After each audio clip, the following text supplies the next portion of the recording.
Jeanette Beaver was born in October of 1919, along with her twin sister Grace. Grace died of diphtheria at a young age, making Jeanette's parents all the more protective of their surviving daughter. Jeanette moved around a lot as a child because of her father's career with the Army. When he retired from the military, the family set up a permanent home outside of Portsmouth, Rhode Island. Jeanette was very independent and adventurous. She loved the outdoors and excelled at both artistic and athletic endeavors. By 1961, Jeanette was Jeanette Sullivan. She had a brief marriage during World War II and then married her first husband's good friend, Dennis Sullivan, in 1945. However, shortly after the birth of their second child, she had divorced Dennis after enduring years of abuse. In 1961, she was a single mother supporting her two daughters, 15-year-old Denise and 4-year-old Jean, on her own in Connecticut. The family did not have a lot of money, but Jeanette was very resourceful. She was a skilled seamstress, a talent which provided her with an income and her girls with most of their clothes. In the summer of 1961, Jeanette took Denise with her on a road trip out west. Jean was left behind in Connecticut with her grandparents because she had a tendency to get carsick. Denise had been very excited when the trip was first being discussed, and was told she could come along if she finished the school year with good grades, which she successfully did. Along with Jeanette and Denise on this trip was a man named Charles Boothroyd. Charles was a widower who had faced many tragedies in his life, even before he lost his wife, Dorothy, in 1959. Dorothy and Charles were the parents of 5 children. In 1934, Dorothy had given birth to a set of twins, the couple's 3rd and 4th sons. The 2 boys, August and Axel, were both born with serious medical problems.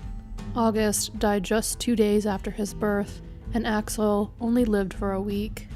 The couple's 5th child and only daughter, Lillian, was born 2 years later. Their oldest son, Charles, had served in the Navy in post-World War II Europe.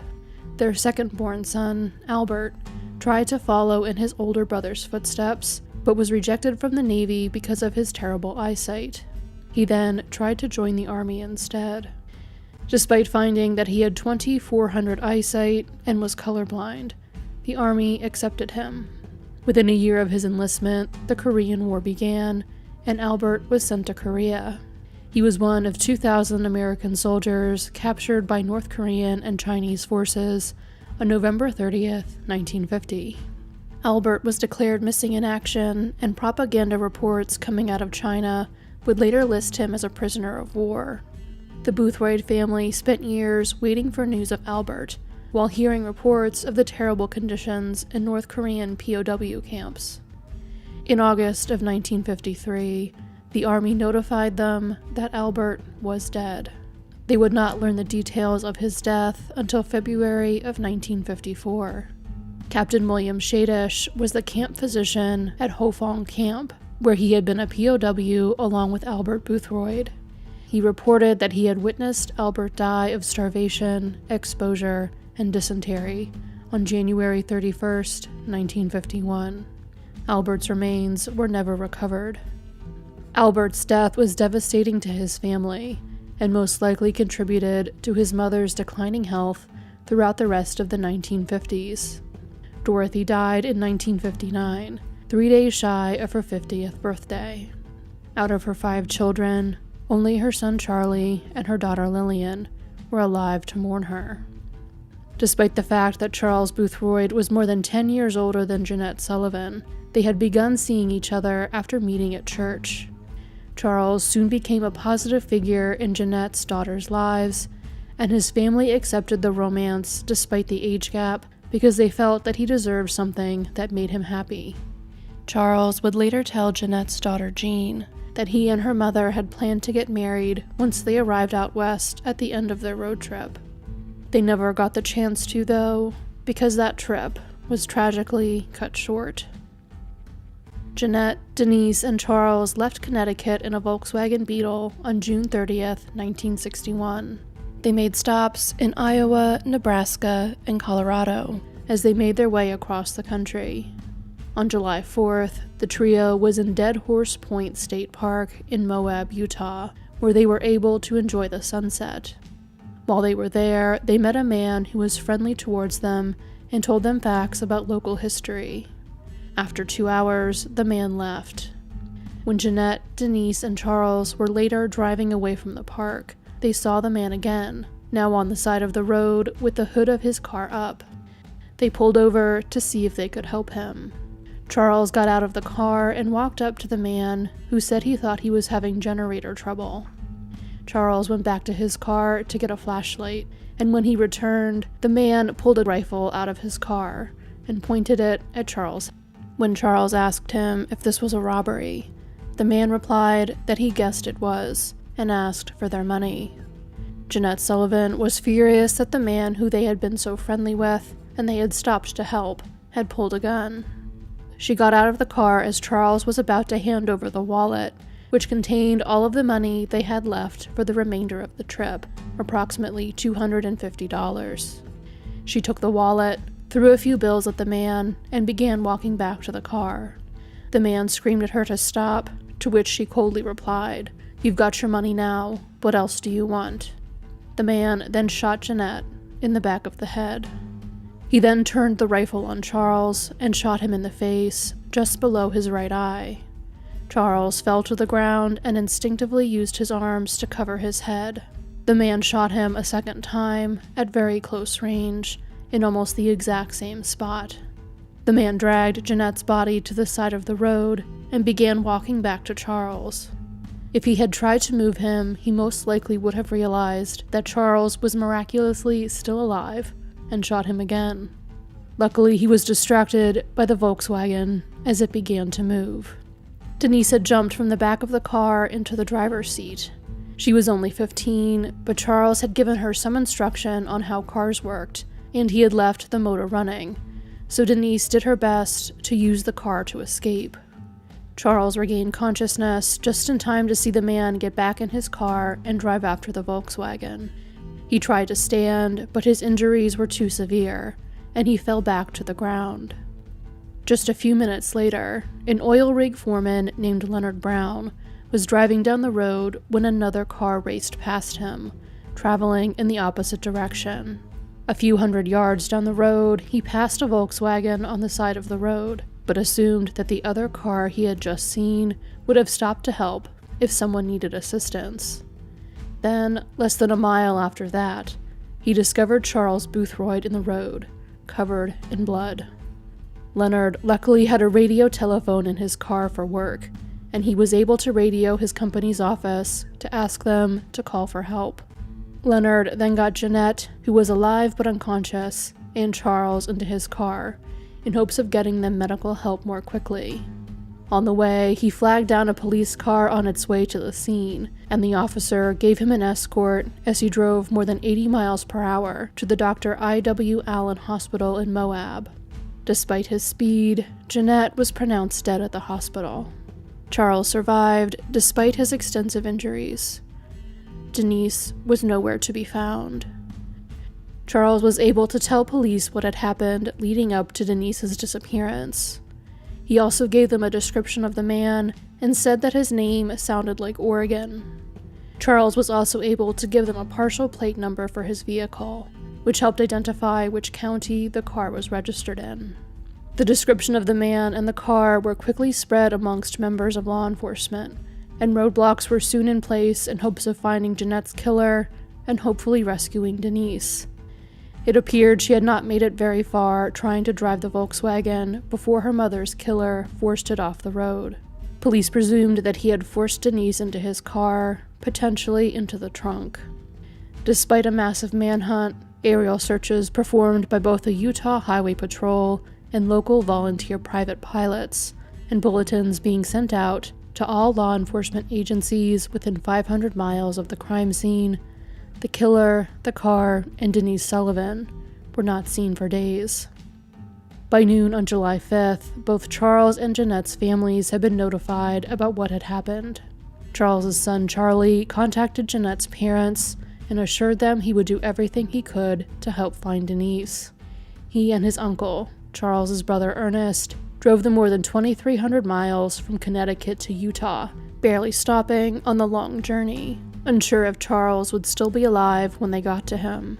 Miraculously, he was, and he would survive his serious injuries. The first break in the case came in the form of a phone call that had been made 3 days before the crime. The state employment office contacted the sheriff's office about the call, which it had received on July 1st. It was from a woman asking if they had any record of her husband, who had traveled to Moab the previous week in hopes of finding work and had not contacted her since his departure. She had hoped he had been in contact with them, but he had not. The woman had provided her name, but the person who took the call had not written it down, so when they relayed this conversation to the sheriff's office, all they could remember was that the man's first name was Benny, and the surname sounded like Oregon. This immediately connected the call to the manhunt, as Charles Boothroyd had described his assailant's surname in the same way. However, it was recognized for different reasons by a sheriff's deputy who overheard this report being made. One of his best friends was named Abel Aragon, who sometimes went by Benny. The deputy did not believe that Aragon was the killer they were looking for. He was one of the best people he knew. However, this meant that he was always willing to help people. The deputy feared that his friend was missing because he had stopped to help someone, as Charles, Jeanette, and Dennise had done, and had been killed. His car, matching the description of the car law enforcement was searching for, could have been the result of the killer stealing it from him and using it during his next crime. This theory would be proved incorrect on July 7th. Around 10:30 that evening, 2 FBI agents sent from Salt Lake City to help with the investigation were on their way to follow up on a tip when they came across the car half the state was looking for, a 1955 Ford sedan with license plate number CJ6626. They pulled it over at an intersection in Crescent Junction. The driver stopped, but rolled up his window and locked his door. After a brief exchange with one of the agents, in which the agent asked the driver if he were Abel Aragon, and the driver questioned if the agent was really with the FBI, the driver reached for something to his right. The agent could not stop him from picking up a .22 caliber pistol and shooting himself in the head. This all occurred near a gas station and the Crescent Junction town store. One FBI agent called out to 2 young men who were working at the time and had come out when they had seen the flashing red lights, telling them to call an ambulance. The other agent called in what had happened on the 2-way radio in their car. The owner of the store, who had been deputized by the sheriff, ran out with a tire iron to break open the passenger's side window of the Ford. He had to reach past the unconscious body of the driver to grab the keys in the ignition. He tossed the keys to one of the FBI agents, who used them to open the trunk of the car as quickly as he could, hoping to find Dennise Sullivan confined there, but alive. There was nothing in the trunk, except for Winchester ammunition boxes, storing mining and camping gear. There was no sign of Dennise. The agents tried to revive the driver, so that they could ask him about Dennise, but with no luck. He was taken to the hospital, but declared dead shortly after midnight, never regaining consciousness. The man was Abel Aragon. 2 major mysteries remained. Where was Dennise Sullivan, and what had driven Aragon to become a criminal? Aragon was a married father of 5 who lived in Price, Utah, where he was respected by his neighbors. He was very conscientious, and all of his children were very well behaved. He had no criminal history, and, according to both his co-workers and the United States Navy, was a hero. Aragon had started working in Utah's coal mines as a teenager. In 1942, at the age of 16, he wanted to join the Marines to serve his country during World War II. He was too young to enlist, so he lied about his date of birth. He was actually born on July 6, 1926, but he listed his birthday as July 29, 1924, on his enlistment paperwork, so that he appeared old enough to serve, and was accepted. Aragon received the Navy Cross for his heroic behavior in Guam on July 22, 1944. He repeatedly exposed himself to enemy fire over several hours during a mission, completing it despite being injured and losing 6 of the 8 other men who had been fighting with him. He was briefly hospitalized before returning to combat and went on to fight in the Battle of Iwo Jima. After the war ended, Aragon went back to the coal mines. He was working on July 19, 1957, when an accident took the lives of 3 miners. A 4th miner, Mike Milovich, was rescued by a group of miners. One of the rescuers, Harold Wilstead, later died as a result of being exposed to leaking gases and was the only rescuer named in published reports about the incident. However, according to Mike Milovich, Abel Aragon had been one of the men who brought him to safety. Aragon committing robbery, murder, attempted murder, and kidnapping all at once, when he had no history of violence or criminal activity, was completely shocking to his family and friends. While his crimes were out of character for him, Aragon was under serious stresses at the time, and there were indications that he may have been experiencing mental health struggles leading up to July 4th, 1961. In the early 1960s, the coal industry in Utah was on the decline. Aragon was laid off briefly in 1960, but later brought back to work.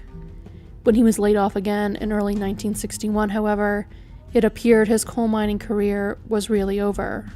Aragon found some odd jobs and received some unemployment compensation from the state, but was not bringing home enough money to support his family. He began traveling to Moab in hopes of finding work in the uranium mines there. It was around this time that some people began questioning the state of Aragon's mental health. In June of 1961, he met a couple, Genevieve and Lauren Johnson, who owned a peach orchard next to their modest home in Moab. They allowed Aragon to camp out in the orchard while he was in the area looking for work. Genevieve would later say that he expressed frustration with the fact that he had made so many sacrifices to serve his country, but was now unable to find work to support his family. She believed that he had developed some kind of mental problems as the result of his military service. However, neither she nor her husband viewed him as dangerous. We will never know why July 4th, 1961, was the day Abel Aragon went from being an upstanding citizen to a violent criminal. While he had been unemployed and in financial trouble for months, several stressors were more immediate to the day of the attack on Jeanette, Charles, and Denise. His 15th wedding anniversary had been on June 15th, and he was unable to afford to celebrate it. He believed he had finally secured a job in a uranium mine on July 1st, but the offer fell through. His birthday was coming up on July 6th, and he had to face turning 35 and being unable to provide for his family. Instead of celebrating the 4th of July with his family, he was 100 miles away in one of the most remote sections of Utah, desperately searching for work to support them.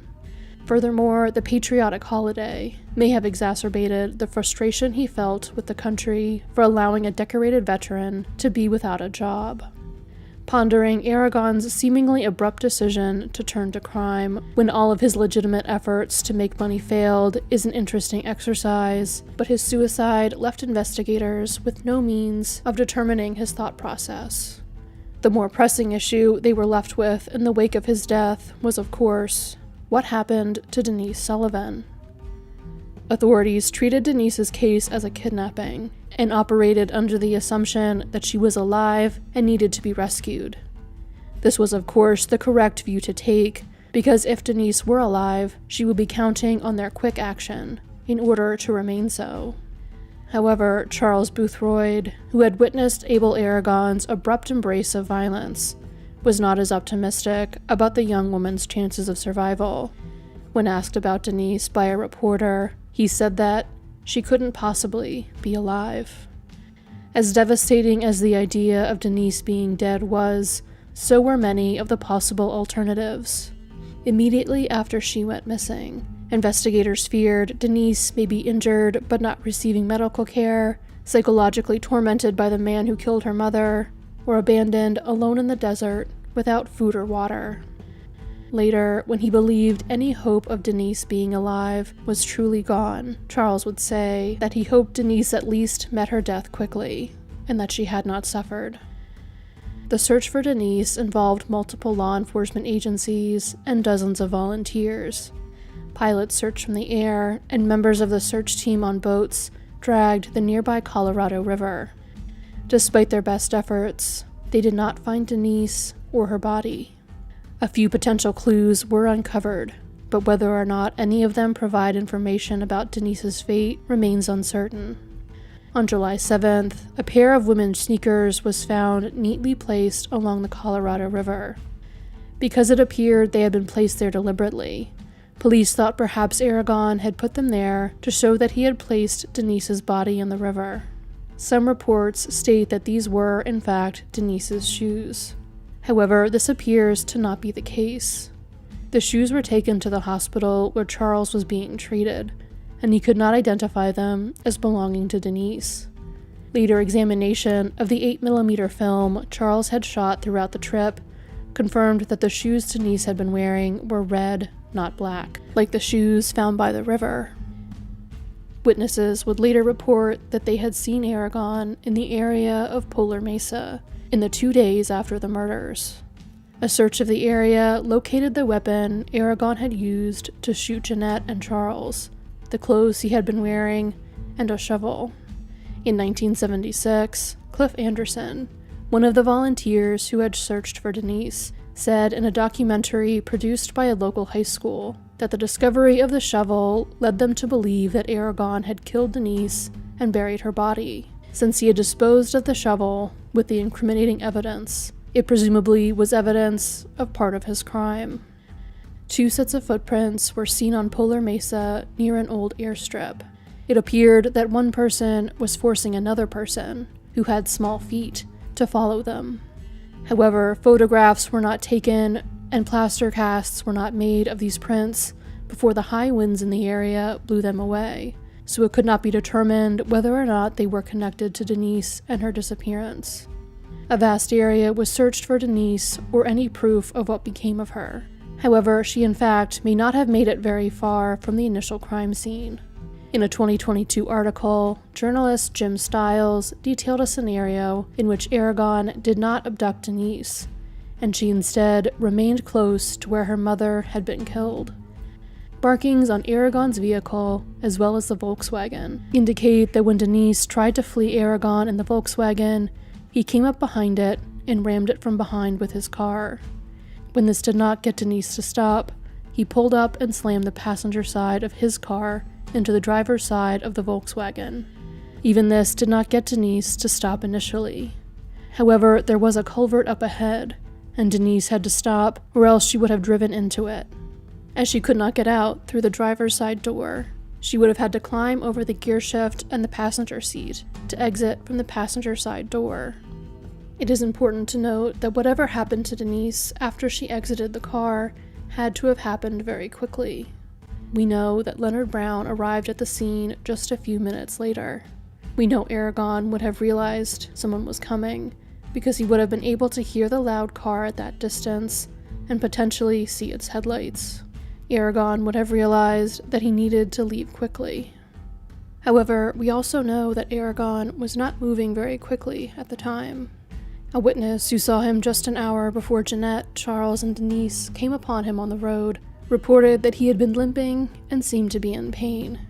He may have been unable to chase Dennise, who was young, healthy, and full of adrenaline, through the desert. Given the limits of time and Aragon's mobility, if Aragon did kidnap Dennise, it is most likely that he was only able to because she gave up her efforts to escape as soon as she was run off the road and got into Aragon's vehicle without trying to run away. If Dennise had still been trying to run away, she would not have been able to run very far. She would have had to make her way down a sandstone incline which ended in a cliff, which is difficult to perceive even in the light of day. She may not have noticed it at all in the darkness. If she fell off the edge of the canyon here, she would have fallen approximately 100 feet, which could have been fatal. If she had seen it and stopped, Aragon may have caught up with her. Rather than try to drag her back up to his car and force her into it, he may have shot her where she stood, because he knew he did not have a lot of time. Her body could have gone over the edge as she fell. The location where the FBI later located Aragon potentially supports this theory. When they began following his car, he was coming from the area of the crime scene. He may not have known for sure if Dennise had been dead or alive when he initially fled the scene, and had gone back to it to look for her. While the initial crime scene was searched thoroughly, search efforts had mainly been focused on areas outside of it, operating under the assumption that Dennise had been abducted and taken away from the scene. However, reports note that the area around the Volkswagen had been trampled soon after Dennise was last seen, possibly due to the number of people who had come to help. However, this may have destroyed evidence indicating if Dennise ran from the car and in which direction she had fled. The area where Dennise or her body could have fallen was largely inaccessible and covered in juniper bushes and boulders that could have easily concealed Dennise's body from view from a distance. Even if law enforcement had been able to search at the bottom of the ravine, the landscape could have very easily kept her body hidden from them. The possibility exists that Dennise met her tragic end very quickly, which is perhaps more merciful than the possibility that she was abducted and terrified for potentially up to 2 days before she was killed. 1961 soon saw the death of another family member. William Beaver, Jeanette's father and Dennise's grandfather, passed away just 3 months after Jeanette was killed and Dennise went missing. His death occurred while the legal proceedings concerning custody of his other granddaughter, 4-year-old Jean, were still underway. William and his wife Grace had filed for custody of her, but so had her absent father, as well as her aunt and uncle. Even after William's death, a judge ruled that being adopted by Grace would be what was best for Jean, because of the close relationship they had for all of Jean's life. While they knew Dennise was almost certainly dead, Grace and Jean found themselves holding on to fantasies of Dennise having amnesia after sustaining a head injury, and living a happy life with a family who had taken her in to care for her. Even more than a decade later, as it became harder for Grace to maintain her house as she aged, she did not want to sell it, in case Dennise came there looking for her. It would be years before Grace and Jean could fully give up hope of Dennise returning home. Any hopes Charles Boothroyd may have had of a second marriage and a fresh start in life seem to have died with Jeanette. He never remarried. However, he remained active in the life of Jeanette's younger daughter, Jean. He was always there for Christmas and for her birthdays.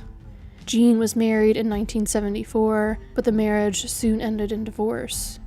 Her grandmother, Grace, the only biological family member left in her life, passed away in 1979.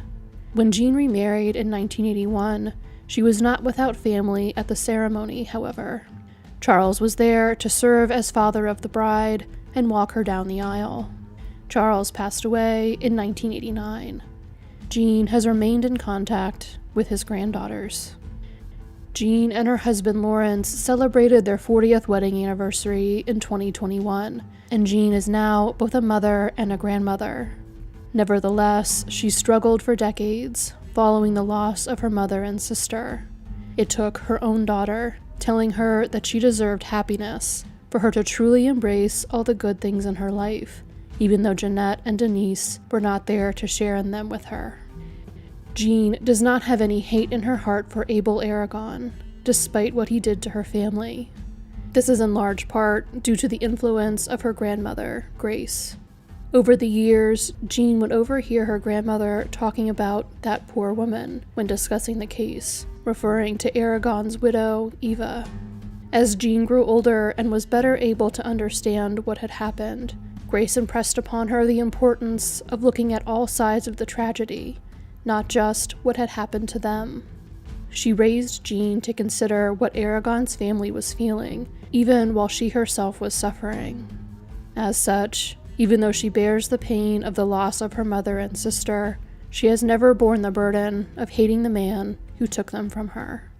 Jean believes that Aragon may have been suffering from post-traumatic stress disorder, or some other mental health condition stemming from his time in the military. She said in 2021, Mr. Abel Aragon had never done anything horrible like this in his whole life, and something happened. Charles said when he came out of the car with a gun, his demeanor, his face was different. People don't just do this because they're hateful. They do it because there's something wrong, and we have to have compassion for their families too. Jeanette is buried in Rhode Island near her parents. A marker lies nearby for Dennise, although no remains lie beneath it. For now, her body most likely remains hidden somewhere in the Utah desert, waiting to be found and laid to rest below that marker that waits for her back on the East Coast. Wharlest Jackson was a decorated veteran of the Korean War. A native of Florida, he moved to Natchez, Mississippi after he got married. Natchez was his wife Exerlina's hometown, and the couple wanted to raise their children there. They welcomed 5 children during the 1950s, 4 daughters and a son. Wharlest helped organize and became the treasurer of the Natchez chapter of the National Association for the Advancement of Colored People, or the NAACP. He also worked very hard to provide for his family. He worked 3 jobs to support them, working as a baker, as a barber, and working on the night shift at the Armstrong Rubber and Tire Company. In early 1967, Wharlest received a promotion at Armstrong. 122 employees at the factory were eligible to apply for the position. Out of everyone who did apply for it, Wharlest had the most experience and was selected for the position. While for most people this would be a cause for celebration, for Wharlest it was potentially dangerous. The new position as a chemical mixer came with a 17-cent per hour raise, a better schedule, and threats of violence. The position Wharlest was offered had previously only been held by white men. Wharlest had been awarded the position over 2 white employees who had also applied for it but lacked his seniority. The Civil Rights Act of 1964 had prohibited discrimination on the basis of race, color, religion, sex, or national origin, with provisions specifically outlawing discrimination in hiring and firing, but it did not immediately result in new opportunities for African Americans in the workforce. Many employers were still reluctant to treat black workers equally, and African Americans who did manage to finally secure jobs previously withheld from them because of their race were often met with scrutiny, harassment, or even violence. Wharlest was particularly at risk because of where he lived and where he worked. Natchez and the surrounding area was a hotbed of activity for the Ku Klux Klan, and Klansmen were employed at Armstrong Rubber and Tire. The factory had previously been the site of a violent attack that was believed to have been racially motivated and carried out by members of the KKK. One of Wharlest's close friends was George Metcalf, the president of the local NAACP chapter. George had received numerous threats in response to his efforts to secure equal rights for the black community. Like Wharlest, he worked at the Armstrong Rubber and Tire Company. On August 27, 1965, George got into his car to drive home after completing his shift there at noon. When he turned the key in the ignition, a bomb exploded. George was badly burned, his arm was broken, his right eye was permanently damaged, and his right leg was broken in 3 places. George had previously been threatened by the KKK because of his work with the NAACP, and just a few days before the bombing, he had signed a petition asking for the schools in Natchez to be desegregated. However, no one was ever charged in connection to this bombing. While it was believed that the bombing was carried out in an attempt to kill George Metcalf and the growing civil rights movement in the area, George Metcalf survived despite his serious injuries, and efforts to secure equality only increased in response to the bombing. George was making public statements through the NAACP within a matter of weeks. The attack brought the black community together and, amongst other efforts, they organized one of the largest and most successful economic boycotts in the history of the state of Mississippi, The boycott concluded after 23 local white-owned businesses agreed to begin hiring black employees, multiple public institutions were desegregated, and 6 black police officers were hired in Natchez. George Metcalf's survival and ongoing work were not easy, however. Wharlest and Exerlina were fully aware of what taking a stand could cost them. They had helped take care of George over the months he spent recovering from his injuries before he could return to work. When George was finally recovered enough to return to work after more than a year, Wharlest also drove him to and from the factory each day. Given the attempt on their friend's life at Armstrong Tire, Exerlina did not want her husband to accept the promotion. She thought he should quit the company altogether because just being offered the position could have made him a target to some of his coworkers. She, like her husband, was active in the civil rights movement and voter registration efforts. She was therefore aware of how far some people in the area would go to prevent the black community from receiving better opportunities, and understandably reluctant to have her husband become a target for them. Other senior members of the NAACP also warned Wharlest about the risks involved in accepting the position. However, Wharlest was not one to be intimidated or back down from a challenge. Furthermore, in addition to wanting to break down the barriers to equal employment at the factory, Wharlest had personal motives for wanting to accept the position. His wife Exerlina worked as a cook at Jefferson College, but was suffering from lupus. The increase in his income could allow her to stay home with their children and get the rest her condition required, but her busy schedule did not allow for. Wharlest accepted the promotion. Wharlest began his new position in February of 1967. Because it required his schedule to change, he was no longer able to drive George Metcalf to work, as he had since George returned to work following the attempt on his life. February 27th was one of the first days Wharlest worked in his new position and with his new schedule on the day shift. Wharlest was able to get overtime that day, so he worked from 8 a.m. until 8 p.m. After his long day of mixing chemicals at the factory, he got into his pickup truck, a 1958 Chevrolet, and began driving home. Leaving the plant, he would have made a right onto Minor Street. He would eventually make a left off of Minor Street. At 8:11 p.m., Wharlest turned on his left turn signal to indicate that he was making that turn. When he did so, it set off a massive explosion. The windshield and rear glass of the truck exploded. The hood of the truck, both of its doors, and the top of the cab were blown open. Pieces of metal shot off by the explosion created holes in 2 nearby houses.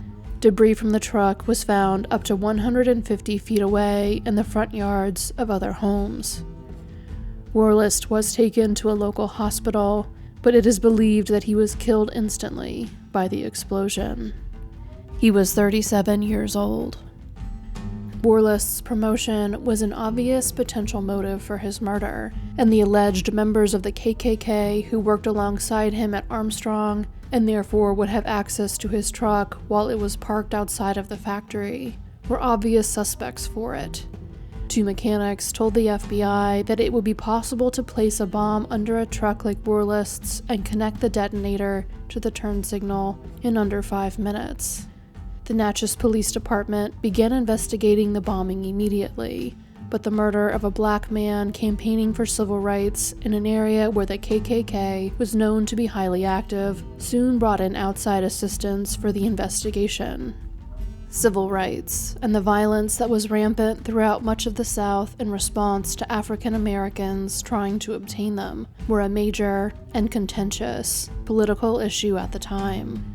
The federal government passed numerous pieces of legislation in the 1960s in hopes of creating equal opportunities in areas like housing, employment, and education.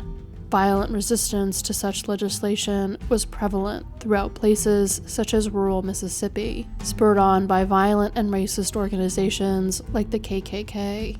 The containment of such violence was a major priority for the federal government.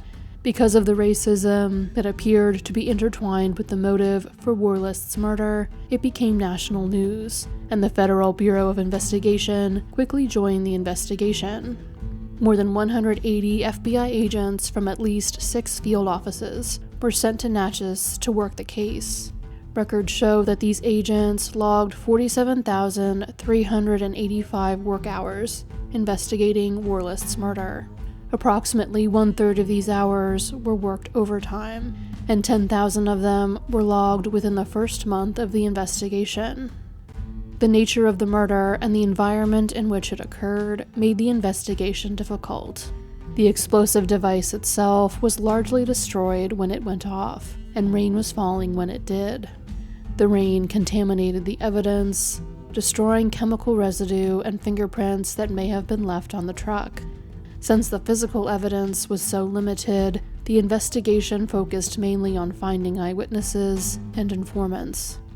The FBI conducted hundreds of interviews and undertook major surveillance operations. Despite these efforts, and pressure from the Black community in Natchez, the case was not solved, and no arrests were made.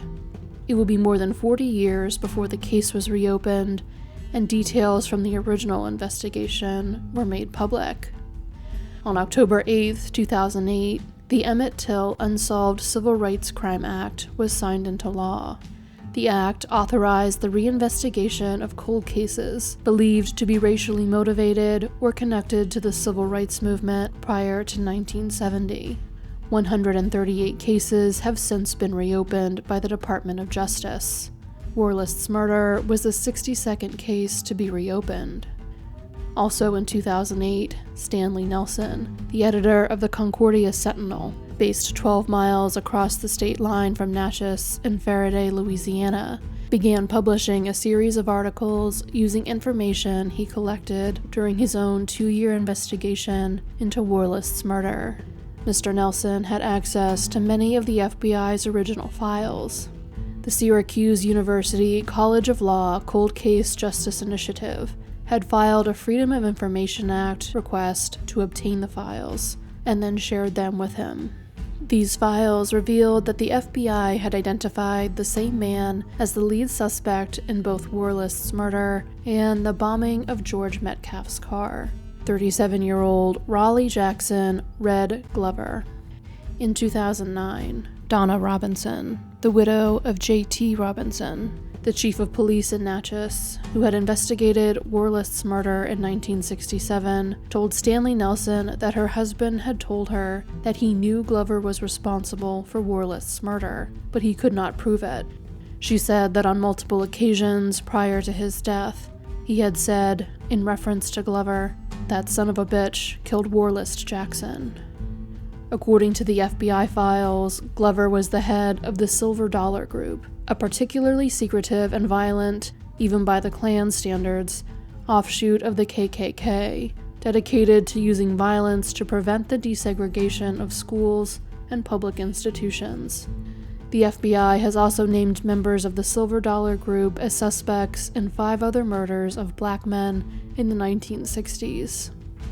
The increased FBI presence in Mississippi in the 1960s led to an increase in federal informants. This in turn led to an increase in paranoia amongst members of publicly racist groups like the KKK, which led to the formation of more underground splinter groups like the Silver Dollar Group. The FBI believed that there were potentially as many as 52 members of the Silver Dollar Group, but only about 20 of them were in Glover's inner circle. All members were personally selected by Glover. The group got its name from Glover's practice of presenting new members of the group with a silver dollar minted in the year of their birth, which they could use as a covert means of identifying themselves to other members. Glover was a veteran of both World War II and the Korean War. He was also a longtime employee at Armstrong Rubber and Tire. He was severely racist and fanatically opposed to desegregation. Following the desegregation of Jefferson Davis Hospital, a portrait of Jefferson Davis, the President of the Confederate States of America, was stolen out of the hospital's lobby. Informants told the FBI that Glover had taken credit for the crime, which he committed because he could not stand the idea of Jefferson Davis symbolically witnessing black and white people being treated in the same facility. According to an FBI informant, Glover had also bragged about being the person who had planted the bomb under George Metcalf's car. In 1962, Glover came to Natchez Police Chief J.T. Robinson and admitted to shooting a black man, but the man left town after being discharged from the hospital without pressing charges. Glover was also identified by both the victims and FBI informants as a member of a group of KKK members who abducted and severely beat 2 black men in 1965. Glover was never charged in connection to this crime. Glover was also a suspect in the murders of 2 African American men in Louisiana, which occurred in July and December of 1964. The FBI's case files indicate that the Silver Dollar Group was heavily armed and was using every type of explosive available to them in an attempt to develop them as weapons. At least one member of the Silver Dollar Group, Kenneth Norman Head, admitted to the FBI that the group had been experimenting with explosives. He had initially joined the KKK out of fear of an insurrection by black people and a civil war. In 1967, while being questioned by the Bureau, he stated that the Silver Dollar Group was honing their skills with explosives in preparation for future warfare between the races. As time has passed, more informants have come forward describing the explosive experiments carried out by the Silver Dollar Group. Some of these informants have been the children of the group's members. Brothers Sonny and Leland Boyd are the sons of Ursel Boyd, who worked at Armstrong and was a member of the Silver Dollar Group. They have spoken extensively about their experiences growing up as the children of a member of the group. As paranoid and secretive as the Silver Dollar Group could be, some of their activities were family affairs. Sonny and Leland attended multiple fish fries held for members of the Silver Dollar Group and their families. According to FBI informants, the bombing of George Metcalf's car was planned at one of these fish fries in June of 1965. At these fish fries, the Leland brothers witnessed their father and other members of the Silver Dollar Group, including Red Glover, experiment with all manner of explosives. Glover was also a regular visitor to their home, where their father stored multiple bombs in the attic and in a shed. Sonny reports that Glover once showed up at his family home with a trunk full of fully loaded firearms, frightening him by dry firing the weapons in the driveway with his father. Informants told the FBI that experiments with explosives at a fish fry in August of 1965, shortly before the bombing of George Metcalf's car, were unsuccessful. However, FBI records also indicate that just 4 days before that bombing, 2 Silver Dollar Group members were able to successfully detonate a charge by connecting wires to the ignition coil of a car. The closest thing to physical evidence the FBI ever found connecting the Silver Dollar Group to the murder of wharlest Jackson came from the bomb used to commit it. While most of the bomb was destroyed in the blast, FBI records show that agents found fragments of a leg wire amongst the debris at the crime scene. This particular leg wire was consistent with one from a kind of electrical blasting cap used for seismic work in the oil field industry. A primer cord used in the oil field industry was also used in the bombing of George Metcalf's car. E.D. Morris, a Silver Dollar Gang member who became an informant for the FBI, reported that he and Glover had gone to the home of Armstrong employee Eldon Hester to see a large quantity of explosive material in December of 1966. The material in question was used primarily for seismic work in the oil field industry. The FBI's files on the case indicate that the Bureau had a theory that wharlest was not the primary target of the bombing that killed him. They speculated that instead, the bombing was a second attempt on the life of George Metcalf, who had just returned to work after spending over a year recovering from the injuries he sustained when his car was bombed in August of 1965. A local leader of the KKK told the FBI that he had learned that members of the Silver Dollar Group were planning a second attempt on George's life in December of 1966, and that group members had been told to prepare alibis for early January 1967. According to FBI files, while wharlest's promotion was common knowledge amongst the other employees at the factory, its associated shift change, and therefore the fact that wharlest could no longer drive George Metcalf to and from work, as he had since George had returned to work a few weeks before the murder, was not. Wharlest had worked late on the day of his murder, so whoever placed the bomb under his truck may have done so in the early evening hours, and assumed Wharlest had recently arrived at the factory for the night shift that he had previously worked with George. While some KKK members who worked at Armstrong were upset that Wharlest had been promoted, informants told the FBI that overall, Wharlest was generally not viewed with vitriol by the members of the Klan he worked with. As active as he was in the civil rights movement, he was generally viewed as quiet, conservative, and hardworking. George Metcalf, on the other hand, was particularly demonized by white supremacists, who viewed him as the active force that was driving progress for African Americans in the region. Since George Metcalf's return to work at Armstrong Rubber and Tire and Wharlest's promotion there occurred around the same time, either event could have been the motivation for the bombing. The bomb that killed Wharlest was very large enough by the FBI's estimation to have killed anyone who was riding in the passenger seat when it went off. As such, it is possible that the bomb was planted with the main goal of killing George Metcalf, not Wharlest Jackson. Whoever planted the bomb was obviously not bothered by the fact that Wharlest would die as well, but Wharlest may have been considered collateral damage rather than the primary target. It is very easy to imagine that Wharlest would be targeted by violent white supremacists because of his skin color, because of his work with the NAACP, or because of his promotion. However, it is also very easy to imagine that someone stupid enough to hate an entire group of people solely because of their skin color, and fight to deny them their basic rights as human beings and American citizens, would also be stupid enough to bungle an attempt on George Metcalf's life so spectacularly by failing to confirm basic details, like Wharlest's schedule and his new position, and whether or not George Metcalf would have been in his truck that day.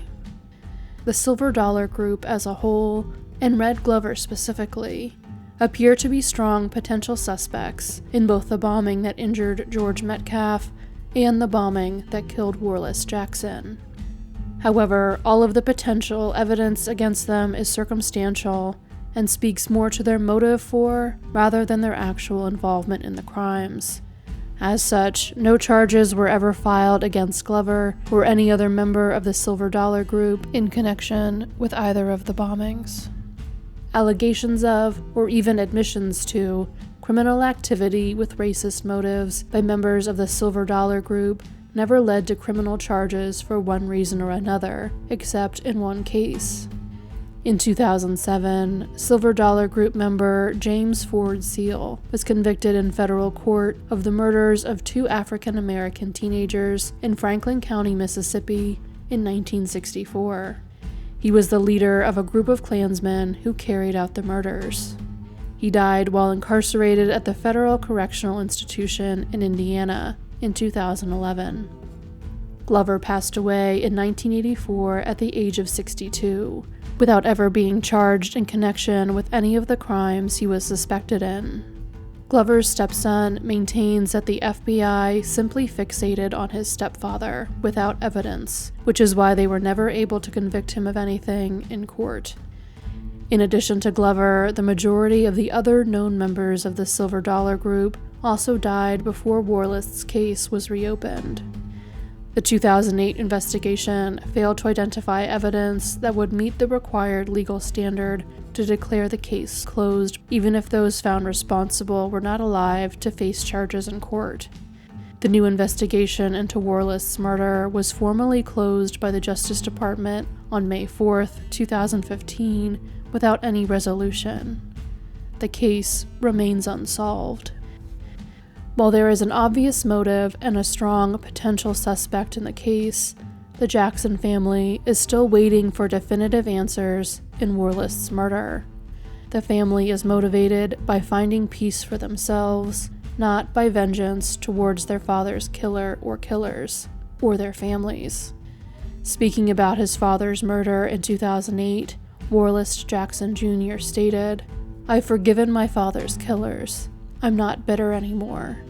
These men's sons may be suffering from the sins of their fathers, but I don't wish that on anyone.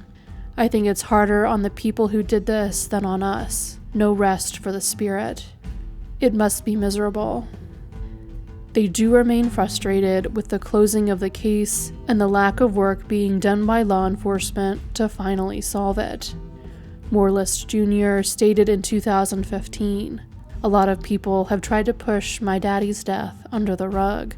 We're still trying to pull it out into the light."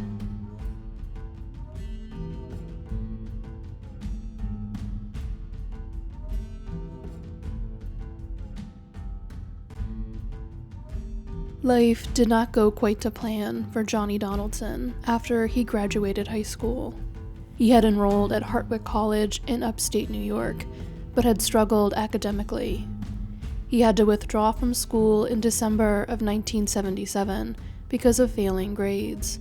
He was given the option to reapply to the school once he felt he was ready to handle his course load, and Johnny appeared to have every intention of returning to Hartwick in the future. In the meantime, 20-year-old Johnny was living with his parents, paying them $15 a week in rent in his childhood home on Lover's Lane in the small town of Harvard, Massachusetts. He was working at the Sheraton Hotel in the neighboring town of Boxborough. That job did not work out exactly as planned either. Johnny was originally hired to work at the front desk, but he was demoted to working in the kitchen as a dishwasher. Johnny made the best of the situation and began making friends with some of his co-workers in the kitchen. Most of Johnny's longtime friends were away at school, and some of his new work friends were still in high school. Johnny gave a ride to one such co-worker, 17-year-old Kurt Allen, after working the night shift at the hotel on April 5th, 1979. They left the hotel around 12:45 or 1 a.m. on April 6th. They drove to Hillcrest Avenue, where Kurt lived, but instead of going to his house, they went to the home of two brothers who also worked at the hotel with them. The four of them hung out in the driveway, listening to music, drinking some beers, and smoking cigarettes. Finding somewhere to socialize like this after work was fairly routine for the employees of the hotel. The two brothers went back inside around 2 a.m., but Johnny and Kurt lingered outside for another hour or so. Around 3:15 a.m., Johnny dropped Kurt off at his house just down the street and then drove home. When he arrived at the house on Lover's Lane, he did not immediately go inside. His routine usually involved sitting outside in his orange Pinto, listening to the radio and having some quiet time to himself to unwind before he went inside to go to bed. It also gave him the opportunity to smoke one last cigarette, as his mother did not allow smoking inside the house. Shortly before 4 a.m., Ronald Robbins, a patrolman with the Harvard Police Department, was driving down Still River Road, which runs parallel to Lover's Lane, when he saw Johnny's headlights through the trees. He drove over and had a short but civil conversation with Johnny. He asked what Johnny was doing outside so late, and Johnny explained that he had worked late and was just finishing a cigarette before heading inside his house for the night. Officer Robbins left to go back out on patrol, not knowing that he would be the last person to see Johnny alive. Johnny was one of 4 children. He had 2 sisters and a brother. The last time all 4 of them were together was at Christmas of 1978. On Christmas Eve, they all went bowling together. Johnny's brother, Jim, was the sibling who was closest to Johnny in age. In the spring of 1979, Jim was also temporarily living with his parents, sharing a room with Johnny. at least in theory. In practice, Jim often spent the night at his girlfriend's place. He had done so on the night of April 5th. Around 6:45 a.m. on April 6th, Jim returned to the house on Lover's Lane to get ready for work. As his car turned into the driveway, he saw Johnny's Pinto parked as normal, but he noticed damage on its sides and a crack in the passenger side window. His initial thought was that there must have been some sort of accident that had damaged the car. He could tell Johnny was sitting in the car and assumed he had fallen asleep. As he got closer to the car, Jim began feeling as though something were wrong. When he got a better look at his brother, he saw that Johnny's hands were in his lap, a burnt-out cigarette between his fingers. At first glance, Jim still thought Johnny must have been hurt in some sort of accident. Then he noticed the trail of blood coming down Johnny's face and how discolored his skin was. Jim then realized that Johnny was dead. He ran inside to get his father, who came outside and reached the same terrible conclusion before calling police. Johnny had been killed by a single gunshot to the head.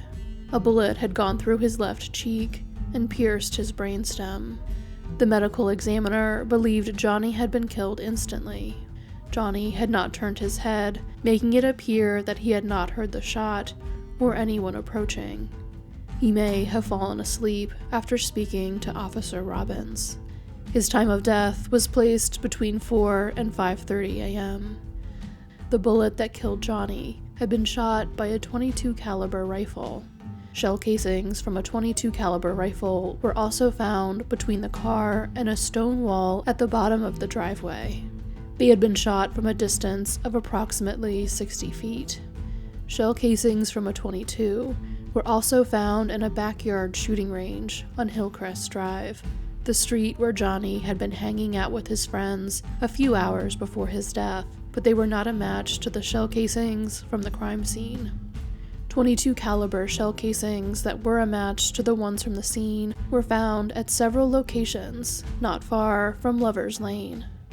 The matching shell casings were found at a gas station near the hotel where Johnny worked, a nearby liquor store whose front window had been shot through, and near several parked cars approximately 2 miles away from the crime scene. Police conducted numerous interviews, but no witnesses came forward, and the case stalled. Then, nearly 5 years after Johnny was killed, an arrest was finally made in the case, but it ultimately created more confusion rather than provide any answers. In February of 1984, Ronald Robbins, the patrolman who had briefly spoken to Johnny shortly before he was killed, was arrested and charged with being an accessory after the fact in the murder. Ronald had left the Harvard Police Department and was serving in the Air Force Reserve at the time. Ronald had been arrested based on a statement from a witness. The witness claimed that Ronald had told him that he knew who had killed Johnny.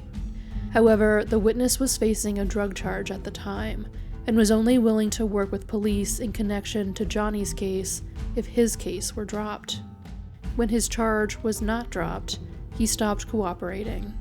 According to a local media report, the witness later told state police that he had never heard Ronald say anything about the murder of Johnny Donaldson.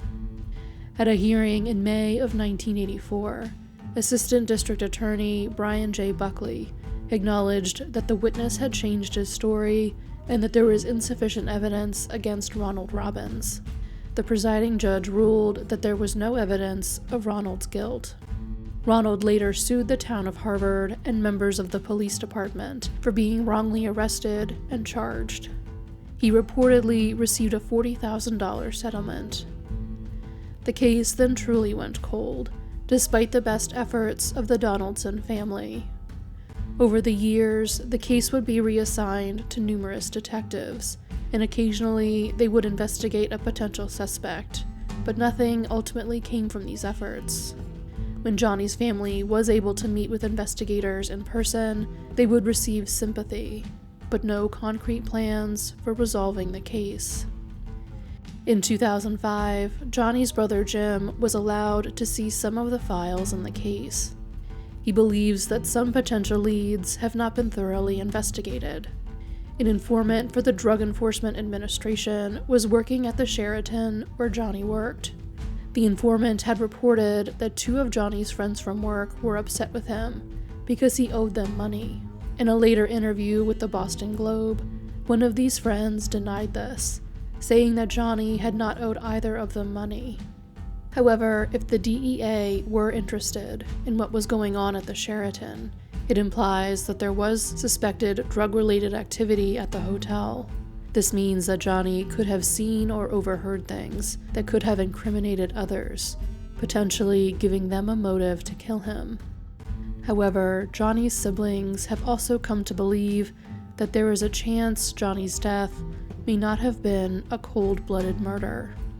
The spent shell casings found at various nearby locations indicate to them that some teenagers may have been joyriding around town that night, firing a gun at vacant buildings and empty cars for fun. When they fired the gun near Johnny's car, their actions were obviously wildly irresponsible, but they may not have necessarily been malicious. Lover's Lane was fairly remote, so they may have gone there to shoot in perceived safety. Or perhaps they may have been friends of Johnny's who knew his routine of hanging out in his car, smoking a cigarette before he went inside for the night, and fired at his car as a joke to scare him, not realizing they had actually shot him. As time has gone on, this possibility does seem more remote to them. Harvard is and was a small town, so there were only so many young people around. The joyriding scenario implies that there were most likely a group of them driving around town, meaning that there are multiple people who could have come forward to tell police what happened that night. Now that more than 45 years have gone by without anyone doing so, it is harder for Johnny's sister to believe that multiple people could keep such a secret for so long. Unless a witness finally does come forward, and soon, given the fact that everyone who could have been involved with the case grows older as the case grows colder, Johnny's case may never be solved. One of Johnny's sisters, Susan Donaldson James, went on to become a reporter, working for ABC News and NBC News during her career. She is currently working on a memoir detailing her family's experiences trying to cope with Johnny's murder. She has written about the widespread effects unsolved crimes have on the lives of the loved ones of the victims. She advocates for the rights of these families and for better communication from law enforcement to them. In a 2024 opinion piece for the Boston Globe, she wrote, "The hardest thing for human beings is to deal with the unknown. Whenever there is trauma, we want to have a narrative, a sense of what happened and why. For victims' families, it's an unfinished story and complicates their grieving. Better communication from law enforcement would go a long way to help families deal with decades of uncertainty and pain and give them a narrative and some sort of peace."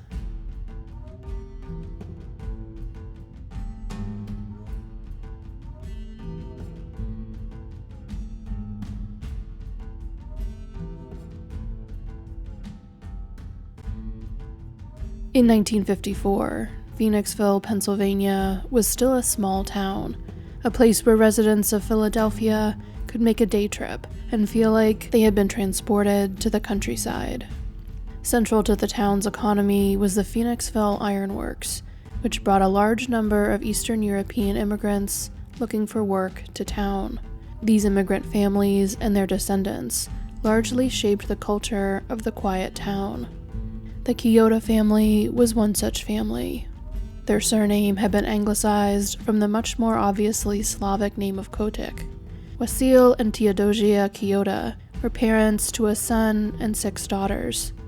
Their youngest child was Marguerite, who was very kind and had a gentle and sweet disposition. She was adored by all of her siblings. Even after she grew up, they still looked at her as the baby of the family to a certain extent. That is not to say that Marguerite was spoiled, despite all of the quality time she spent with her family.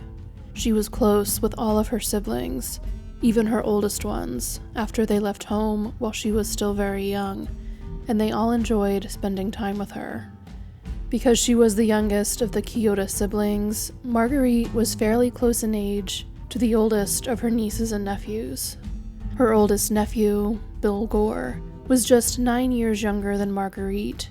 He and his parents lived in Philadelphia, but regularly took the train out to Phoenixville to enjoy the more pastoral setting and time with family. Some of Bill's favorite memories of his childhood involve his Aunt Marguerite. The two of them would go out on the roof of the family home through a bathroom window to sunbathe. They worked in the garden together as well, picking and processing fruit and vegetables to enjoy together. March 2nd, 1954 was a Tuesday, which made it an unusual night for socializing. However, that year, it was the night before Ash Wednesday, the day when the somber and reflective season of Lent would begin in preparation for Easter. As such, the day before Ash Wednesday is a common day of merriment and indulgence for various Christian communities all over the world. Phoenixville in general, and the Byzantine Catholic community Marguerite belonged to, specifically, were no exceptions. 22-year-old Marguerite had to report to her job as a secretary at the B.F. Goodrich tire plant in the nearby town of Oaks the following morning, but like many young people, she still participated in the pre-Lenten festivities that night. Marguerite attended 2 different dances that evening with a group of her friends. The first dance was at the Valley Forge Army Hospital. Marguerite and her friends left that dance at approximately 9:40 p.m. and then went to the dance at the Polish American Citizens Club on the north side of Phoenixville. Around midnight, as March 3rd and Ash Wednesday officially began, the group left so that they could all go home for the evening. Marguerite started walking home with Julia Potosniak, a friend from work. They walked together for approximately half an hour, but once they reached the intersection of Gay and Morgan Streets, they needed to go in different directions to get home. Before they parted ways, Marguerite said something strange to Julia. "If you don't see me in the morning, look for me in Burns Alley." Burns Alley ran behind the Keota family home. No one has ever been able to make sense of this statement. It is believed that Marguerite made this statement in jest, but it is unclear exactly what the point of the joke was. It would later be speculated that Marguerite had plans to meet someone in the alley before she went inside her house. The passing joke would prove to be ominously prophetic, as Marguerite never made it home that night. When Marguerite was not home in the morning, her family reported her missing and began searching for her. Bill Gore, who was 13 years old at the time, remembers his mother leaving their Philadelphia home to get to Phoenixville to look for her younger sister as soon as she heard the news. The Phoenixville Police Department began organizing their own searches of the area.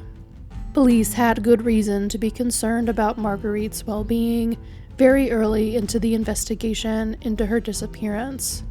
A resident of 361 Washington Avenue had reported that around 12:45 a.m. on March 3rd, they had heard a shrill scream followed by a scuffle in an alleyway. They then saw a man come out of the alley carrying a woman under his arm as he walked towards Lincoln Avenue. He turned onto that street and walked north. A second witness reported seeing the same thing from across the street. In addition, they also saw a dark sedan come back up Lincoln Avenue a few minutes later. It turned right on Washington Avenue and stopped across from the alleyway the man had originally come out of with the woman. The man got out of the car, went into the alley, and picked something up. He then got back into the car and drove west on Washington Avenue. The witness could not tell if there were other people in the car. The 2 witness statements did not specify that the woman they saw was unconscious, but they did both note that she was not screaming or fighting to get away from the man. The timing of this incident did mean it was possible that the woman who was abducted was Marguerite Keota. Marguerite and Julia had gone their separate ways to get home at 12:40. Marguerite would have been at that section of Washington Avenue as she continued on her way home approximately 5 minutes later. Police did not have definitive proof that the woman the witnesses had seen was Marguerite, but the reports did increase their concern for her safety. A massive search effort was carried out over the next 3 days. Policemen, soldiers, firefighters, and volunteers from the community combed through wooded areas and fields within a 16-mile radius of Phoenixville. Those who could not search joined Marguerite's family at church, praying for Marguerite's safe return. 2 companies from the National Guard joined the search on Saturday, March 6th. Unfortunately, the search for Marguerite was about to reach a tragic resolution. That morning, 3 Phoenixville firefighters were searching the abandoned grounds of what had been the Pickering School in Schuylkill Township, 2 miles south of Phoenixville. At approximately 10:45 a.m., one of the firefighters, Frederick Baird, discovered a shoe near an outhouse, which was approximately 150 feet away from Valley Forge Road. When Frederick looked more closely at the outhouse, he noticed that 2 of its boards appeared to have bloodstains on them. He opened the door to the outhouse and saw part of a woman's coat protruding from the cesspool. When he looked directly into the cesspool, he saw the body of Marguerite Keota, encased in icy water, with her legs pointed up towards him. Marguerite had been stabbed 3 times in the left side of her chest, which resulted in a massive hemothorax. Material from the water in the cesspool was found in Marguerite's airway, indicating that she had still been alive and breathing when she was put into the water.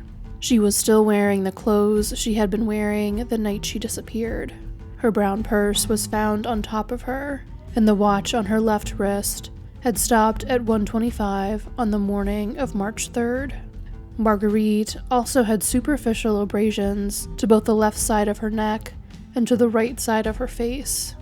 She had not been sexually assaulted. Marguerite's murder was a defining moment for Phoenixville. Many residents could still recall what they were doing when they learned Marguerite was missing and when her body was found, even decades later. It was unthinkable that such a brutal crime could have been committed in the quiet and fairly small town. The case inspired a major change in the mood of the town and sensational headlines in nearby Philadelphia. The unease created by Marguerite's murder would linger in Phoenixville for years, as the identity of her killer remained a mystery. The lack of resolution in Marguerite's case was not a result of inaction on the part of local police. The case was actively investigated for over a decade.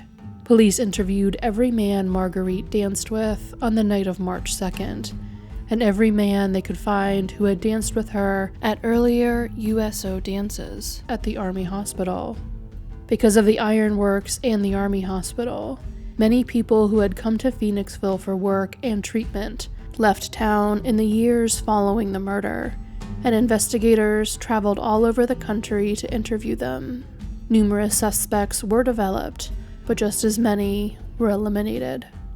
That is not to say that the investigation was flawless. Evidence was destroyed as soon as the murder investigation began. The outhouse Marguerite was found in was taken down so that her body could be removed from the cesspool.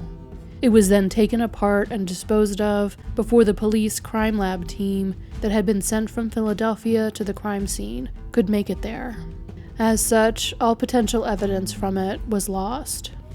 Perhaps most importantly, the loss of the outhouse itself means that the stains Frederick Baird believed to be blood on 2 of its boards could never be analyzed. If it had been blood, it almost certainly did not belong to Marguerite.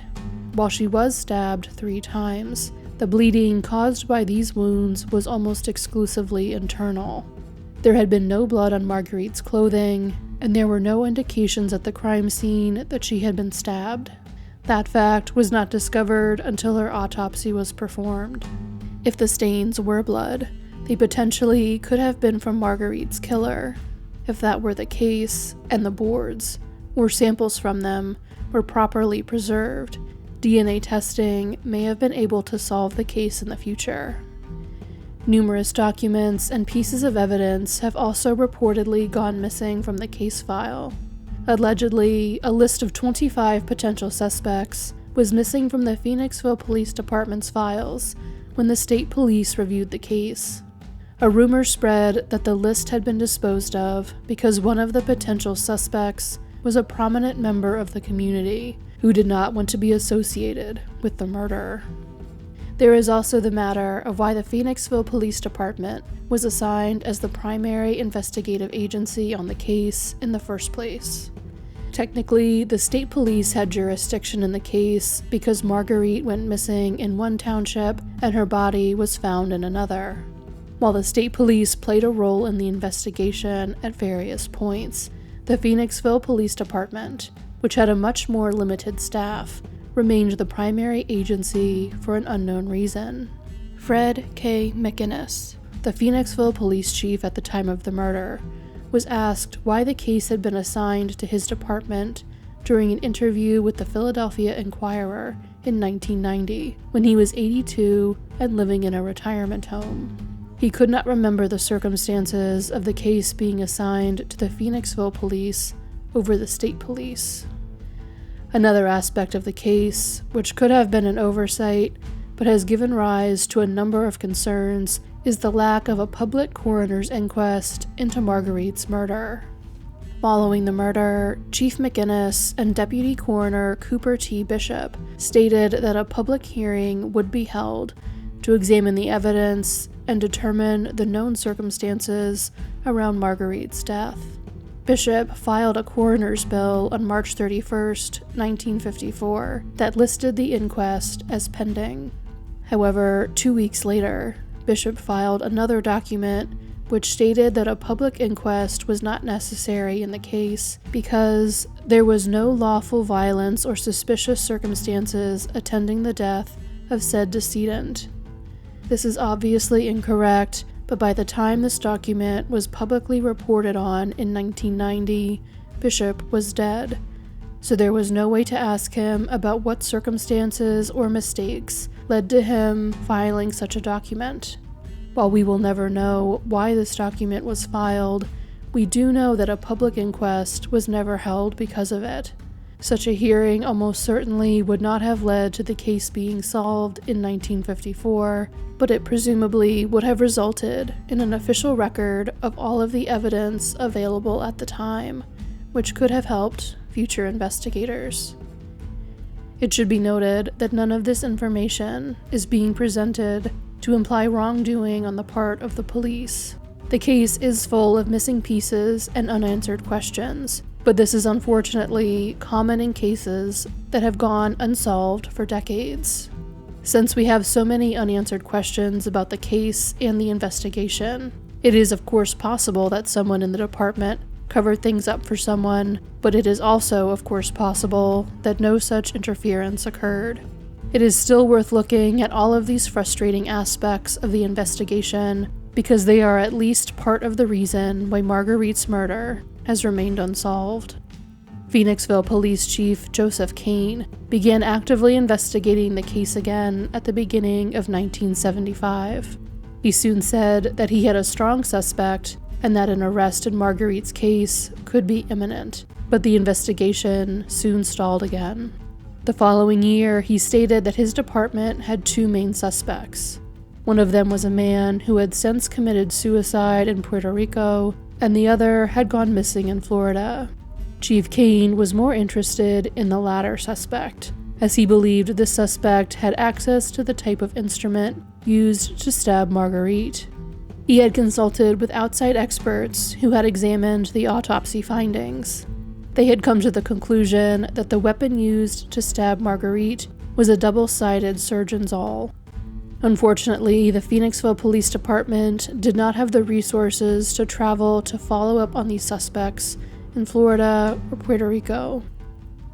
According to Phoenixville locals, rumors ran rampant around town about who could have killed Marguerite in the years after her murder. 3 men in particular found themselves targets of speculation. 2 of these men were vaguely identified by law enforcement in interviews as a doctor and a police officer. However, according to Dan Bottaro and Joe Winnick, these 2 men can confidently be eliminated from suspicion based on the facts of the case as found in the available police files. Mr. Bottaro and Mr. Winnick were just children at the time of Marguerite's murder, but like many members of the Phoenixville community, the case stuck with them. They later worked together to research the case, and by 1990, they had plans to potentially publish everything they had uncovered in a book, although it appears they ultimately never did so. One of the suspected men, the doctor, may have been the same man who had ultimately disappeared in Florida and been identified by Chief Kane as a potential suspect in 1975. Because of his occupation, he presumably could have had access to a surgeon's awl, as Chief Kane said his suspect had. However, this man came under suspicion in town because of rumors that there had been bloodstains seen in the backseat of his car around the time of the murder. However, as noted earlier, all of the bleeding caused by Marguerite's stab wounds had been internal. Blood did not even get onto her clothing, so it presumably would not have left large stains in whatever car she was transported in. The other longtime victim of the rumor mill, the policeman, saw Marguerite and her friend Julia just before the 2 young women's paths diverged as they walked to their homes. He had been out walking his dog. However, this man would have had less than 5 minutes to walk to his home, get his dog inside, get his car out of his garage, drive it several blocks to park it, and then walk to the alley where Marguerite was initially attacked. According to Mr. Bottaro's calculations, this would not have been physically possible.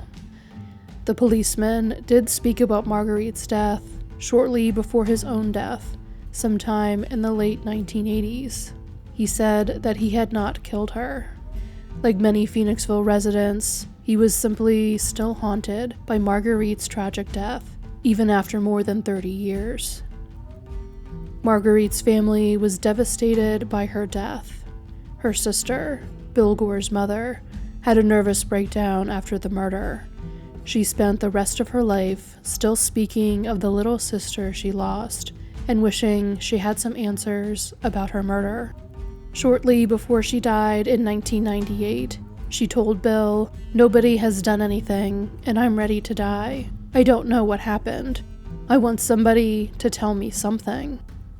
Marguerite's parents and all 6 of her older siblings died without any of the answers they so desperately needed about her murder. After 71 years, Marguerite's killer is almost certainly no longer alive, and therefore cannot be brought to justice. That does not diminish Marguerite's remaining family's desire to still see her killer identified. The pain Bill Gore feels over the death of his aunt has not lessened now that he has fewer people to share it with. He and the rest of Marguerite's surviving nieces and nephews still hope that they will find the answers that eluded their parents and grandparents. While the killer may not be alive for questioning, Marguerite's family believes that if they know who killed her, they may be able to ascertain why she was killed. While they will most likely never see a conviction, they still have hope for some measure of closure. Marguerite's case is still officially open. If you have any information, please contact the Phoenixville Police Department at the number on the screen.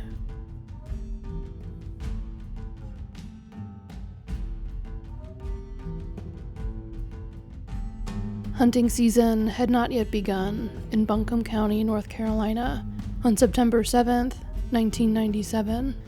Nevertheless, that day, a father and son went out to hunt deer in Pisgah National Forest near Asheville. The trip would soon bring them into contact with law enforcement, but not because they had violated local regulations.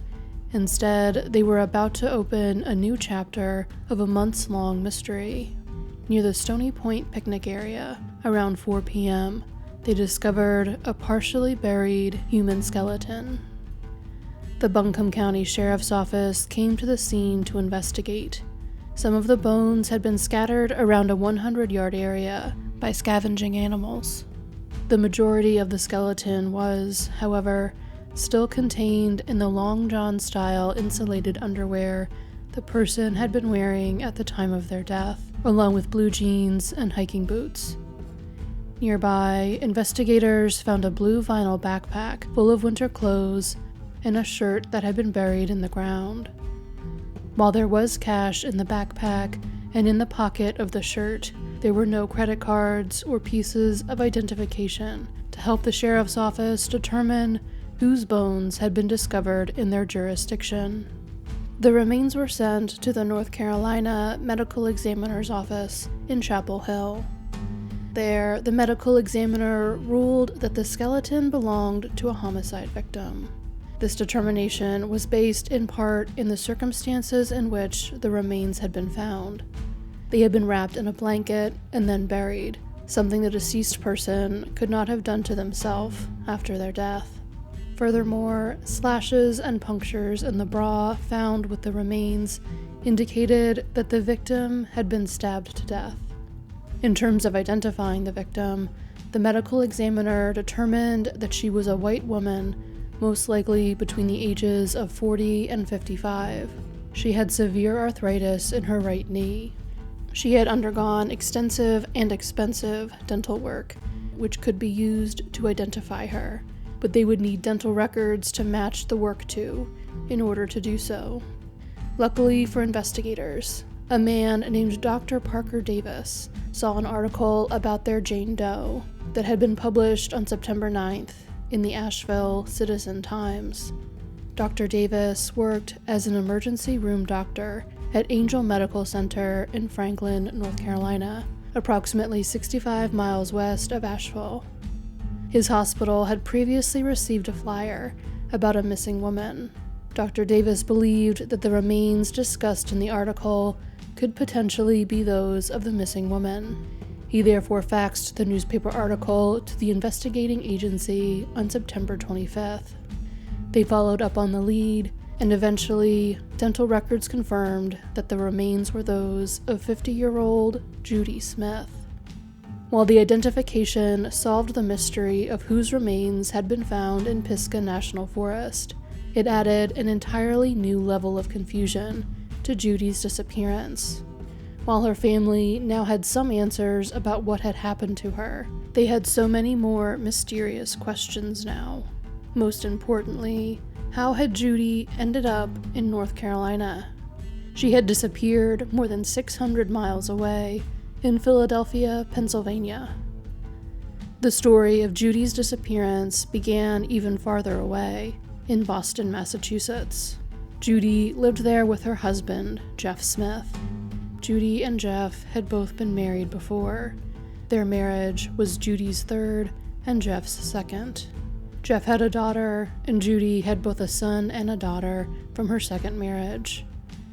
Judy worked as a home healthcare nurse, and she had met Jeff through her work.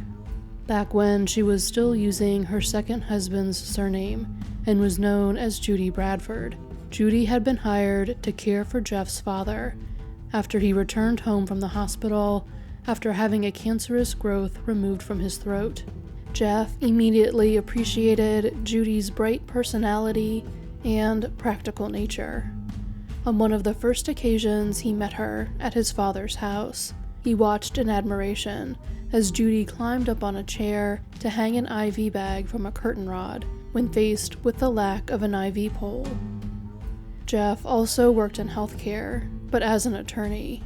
In the spring of 1997, he was due to attend the annual meeting of the Northeast Pharmaceutical Conference, a pharmaceutical organization made up of executives and researchers throughout the Northeast that he represented. The event was being held over the course of several days at the Doubletree Hotel at Broad and Locust Streets in Philadelphia.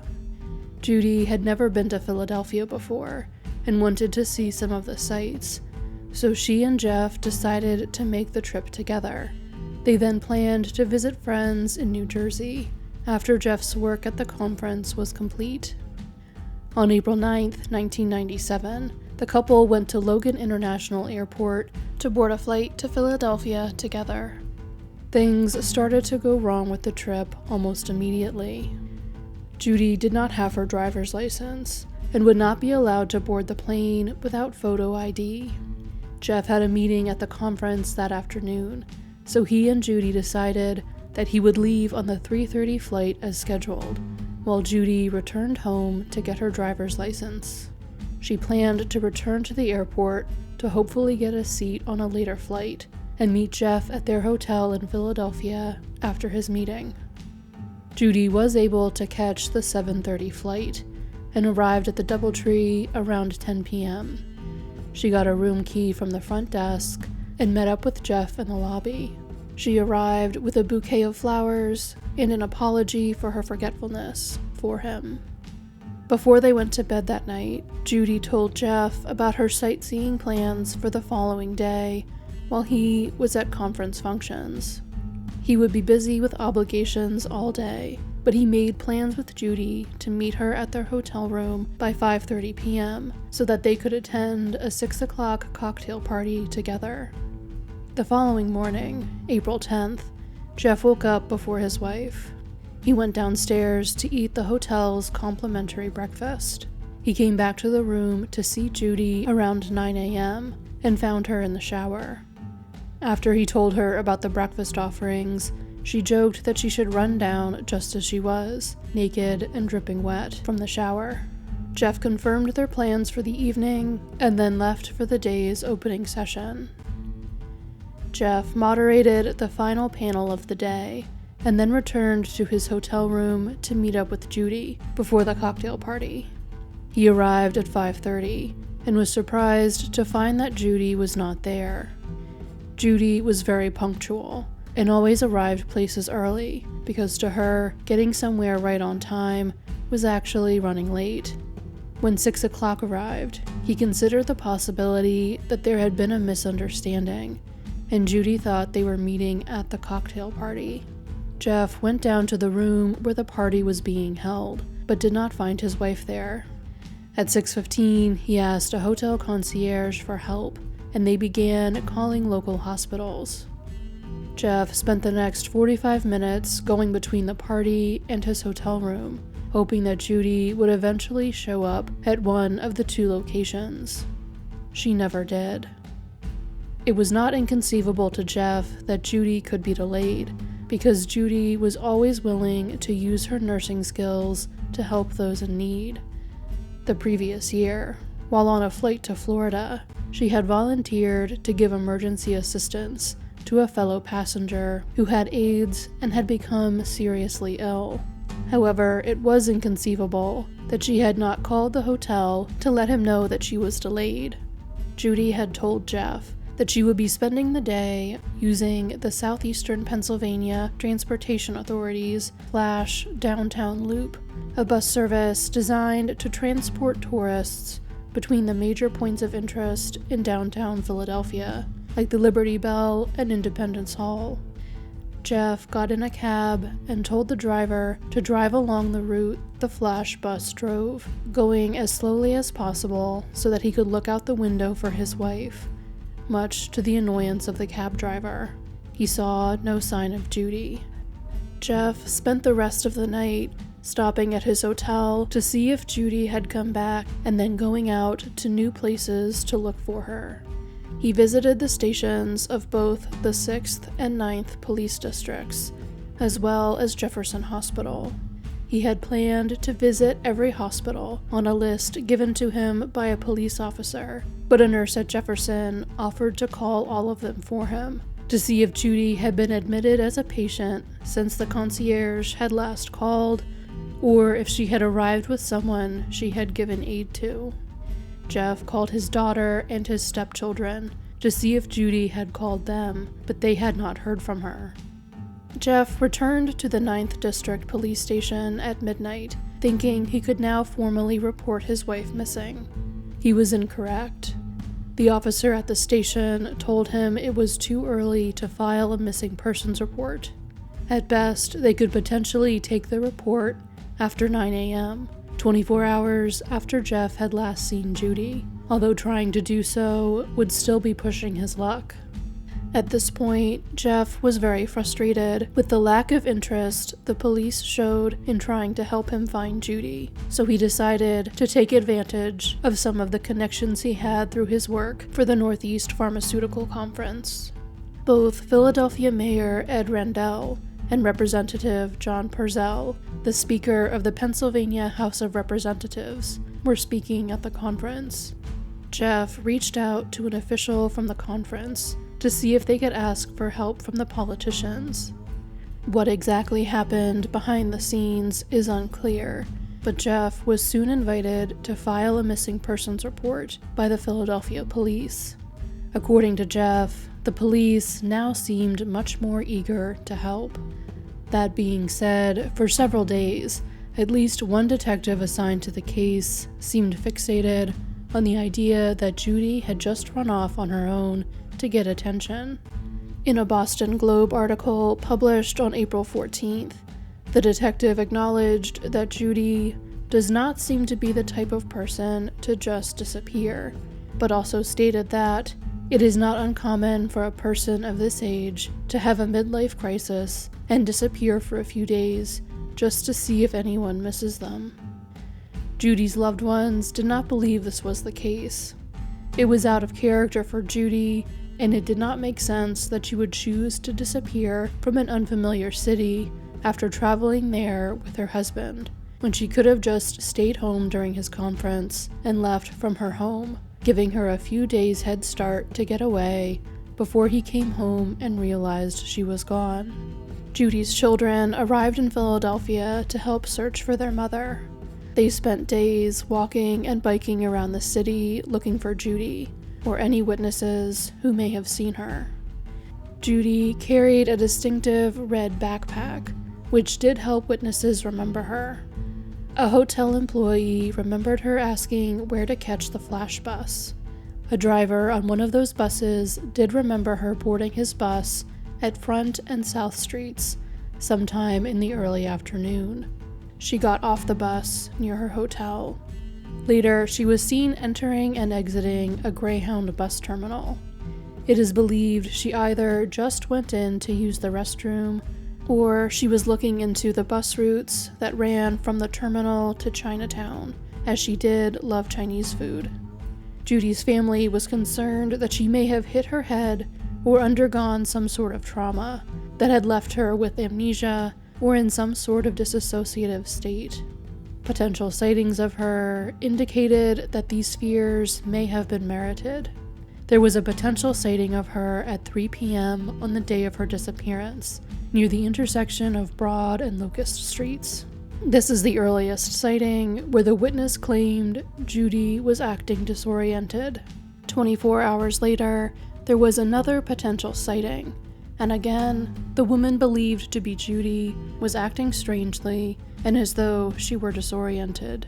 A salesperson and a customer claimed to see Judy shopping for dresses at the Macy's in the Deptford Mall in Deptford, New Jersey, which was easily accessible from Center City, Philadelphia by bus. They were able to provide an accurate physical description of Judy and even said the woman they saw was wearing a red backpack. However, they also described her as unstable. She was ranting and raving, but one of the topics she was going on about was her daughter. At one point, she said she was shopping for clothes for her daughter, but she didn't know why she bothered, because her daughter always hated whatever she bought her. For Judy's family, this was a sign that the woman really was Judy, as this was something Judy had said in the past after buying clothes for her daughter Amy. The woman then unsuccessfully tried to convince a young woman to leave with her as she left the store. The salesperson saw her talking to the young woman and at first thought she was the woman's daughter, but she was not. Unfortunately, there was no surveillance footage from the store. Multiple sightings of Judy were also reported near Penn's Landing. However, the witnesses almost certainly all saw a local homeless woman who bore a striking resemblance to Judy. Even Judy's own son thought she was his mother when he saw her from across the street. The woman was routinely stopped by police officers who thought she was Judy. There were also reports of a disoriented and disruptive guest at 2 hotels in Society Hill, but police were called and they confirmed that she was not Judy. As time went on, with no signs of Judy, police became suspicious of her husband. However, he was at conference functions surrounded by witnesses for almost the entirety of the time he was in Philadelphia. Police therefore theorized that Judy had never been in Philadelphia at all. Instead, Jeff had killed her in Massachusetts and hired someone to fly to Philadelphia under her name to confuse the investigation. Judy's presence in Philadelphia had initially only been confirmed by one hotel employee, although other people later came forward, reporting that they had seen Judy at the hotel after her disappearance was covered by the local media. A female detective who searched Jeff and Judy's hotel room claimed that it appeared a woman had never been in the room, as there was no makeup or jewelry, and the only clothes missing were the ones Judy had worn the day before. However, Judy's children did not find this suspicious. Judy hardly wore any jewelry, and almost no makeup, even for professional photos. She liked to travel with as little as possible, so she was a very efficient packer who got the most use out of what she did pack as possible. Judy's children and husband ultimately had to leave Philadelphia without her. They did not, however, give up the search for Judy. Jeff spent months calling police stations and hospitals up and down the East Coast looking for leads. He faxed missing persons flyers with pictures of Judy to hospitals and law enforcement agencies over the same massive portion of the country. His efforts did eventually pay off, as it was one of his flyers that led Dr. Davis to reporting the discovery of the remains that would prove to be Judy's to police in Philadelphia. Once it was confirmed that Judy's remains had been found in North Carolina, investigators from the sheriff's office there began looking for witnesses in hopes of determining if Judy had been in North Carolina before her death, or if her remains had just been disposed of there. Ultimately, 4 witnesses came forward, claiming they had seen Judy in and around Asheville shortly after she vanished from Philadelphia. 2 of those encounters were brief and involved Judy driving the same type of vehicle. The owner of Cromwell's Deli in Asheville identified Judy by her picture as a woman who had come into the deli to buy $30 worth of sandwiches and a toy train. The woman had been driving a gray sedan. The operator of the Big Cove campground also identified a woman who had stopped at the campground as Judy. She had driven up in a gray sedan full of bags and boxes and asked if she could sleep in her car at the campground.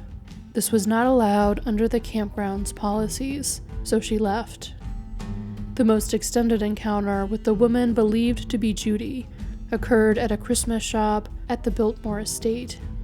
Joanne Stucker, a clerk at the store, reported talking with Judy while she browsed the store, wearing her distinctive red backpack. After the woman told Joanne she was from Boston, Joanne mentioned that she had a friend named Judy who lived near Boston, and the woman said that her name was Judy as well. She told Joanne that her husband was an attorney and that they had been in Pennsylvania so he could attend a convention when she decided to come down to Asheville. According to Joanne, the woman did not show any signs of being disoriented or impaired.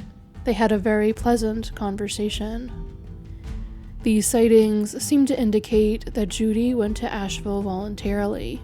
While this would solve part of the mystery of her case, it does raise plenty more questions. On a practical level, where did Judy get a gray sedan and all of the boxes full of items inside of it? She left Philadelphia without any of her belongings, and there was no activity on her bank accounts. So how did she get the money to buy the car and the things inside?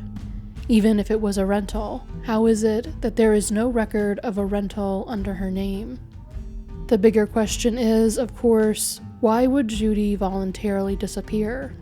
One of Judy's friends, Carolyn Dickey, alleged in an interview for Unsolved Mysteries that Judy and Jeff's marriage was in trouble at the time of Judy's disappearance. She believed that Judy may have wanted some time away from Jeff. She pointed to Judy for getting her license at the airport as potential evidence. Perhaps Judy had intentionally left it at home so she would have an excuse to be away from Jeff for a few hours. However, while today, presenting photo ID to board an airplane is a well-known requirement, the regulation necessitating it for all passengers had only gone into effect roughly 18 months before Judy disappeared.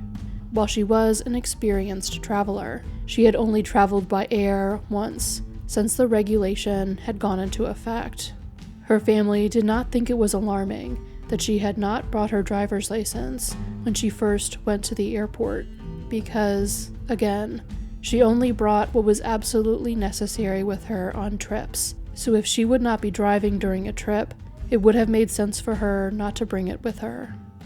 Jeff acknowledged that, like most couples, he and Judy disagreed occasionally, but he believed that she was happy with her life and their relationship. While Jeff and Judy had not been married for a long time, they had known each other for years, building a life and resolving issues as they came up. The couple had only been married for a few months at the time of Judy's disappearance, but they had been together for over a decade. When they first started dating, they both were raising children at home, so they waited until the children were grown and out of the house before they married. Judy's daughter, Amy, has only had positive things to say about her stepfather and has described him as being a very honest man. She has further stated that her mother loved Jeff and would not have put him through the ordeal of searching for her over any argument that they could have had. Furthermore, even if Judy were angry with her husband, why would she put her children through the hell of not knowing where she was? Jeff was not the only person she would be leaving behind by voluntarily disappearing from her life. The sightings of Judy in Asheville, particularly her interaction with Joanne at the Christmas store, do seem to indicate that Judy voluntarily traveled to North Carolina, even though it is unclear as to why or how she did so. She did not appear disoriented when she was there, as she did during some sightings of her in Philadelphia, and she disclosed enough accurate details about herself to show that she was not suffering from amnesia, as her family had feared. Judy had no strong connection to North Carolina. She may have been there at some point traveling with a patient, but her family cannot remember for sure if she went to North Carolina or to Tennessee. Animal hairs were found on her remains, and Judy loved horses. There was a horse farm nearby, but investigators could never confirm that she had visited it. Why she went to Asheville is just as unclear as why she left Philadelphia. While the matter of where Judy went after she vanished from Philadelphia has some answers, there are almost no solid answers about who killed her. Jeff could confidently be eliminated as a suspect because he was morbidly obese and in poor health, so there was no way he could have gotten to the remote slope where Judy's body was found. Furthermore, Judy's body was most likely brought to the site where she was buried. While she was dressed for hiking, she probably could not have hiked to the particular site where her remains were found, due to the severe arthritis in her right knee. Jeff was not in good enough health to have carried or dragged her body to the site. Judy was very friendly and trusting. It would not be out of character for her to meet someone new and spend some time with them. She could have potentially been out in the national forest with someone she met while out on a walk, and they attacked her. If Judy were killed by a stranger, there is no obvious motive for the crime. Robbery does not appear to be the motive, as $87 in cash was found in the pocket of the shirt found near the remains, and there was $80 cash inside of the blue nylon backpack buried near them. Police believe the backpack may have belonged to the killer. They also found a pair of high-end sunglasses that retailed for over $100 that they also believe may have belonged to the killer, as Judy did not spend a lot of money on items like that. The red backpack Judy carried has never been found. There is a theory that Judy may have been killed by Gary Michael Hilton. Hilton was a serial killer who was convicted of several murders that took place on hiking trails in national forests throughout the Appalachian Mountains. While Hilton did leave the body of one of his victims not far from the site where Judy's remains were found, his known killings did not start until October of 2007, over a decade after Judy was killed. The mystery of the final days of Judy Smith's life still endures, nearly 30 years after her strange disappearance and death. She seemed to vanish into thin air, only to be found months later, hundreds of miles away, under circumstances that raised more questions than they answered. To this day, no one knows how or why Judy ended up in North Carolina, or who was responsible for her death. Her husband Jeff died in 2005, without much more information than he had in 1997. While Jeff never found resolution to her case, hopefully her children someday will.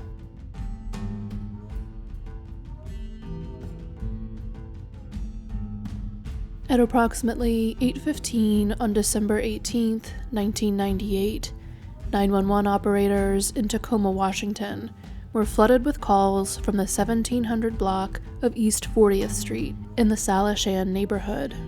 Multiple callers reported a frightening domestic violence incident that was still underway. Witnesses reported that one of their neighbors had been out in her yard with her 2 children. A man the callers did not recognize was yelling at them. Wrapped Christmas presents were scattered on the ground in the front yard. The man was yelling at the woman and then brandished a baseball bat. When he threatened her with it, she ran inside the duplex where she lived in an attempt to get away from him. The man chased her inside. A short time later, he reappeared in the doorway, still holding the baseball bat. He yelled at the children to come inside with him. The children were scared and crying, but obeyed him and went inside their home.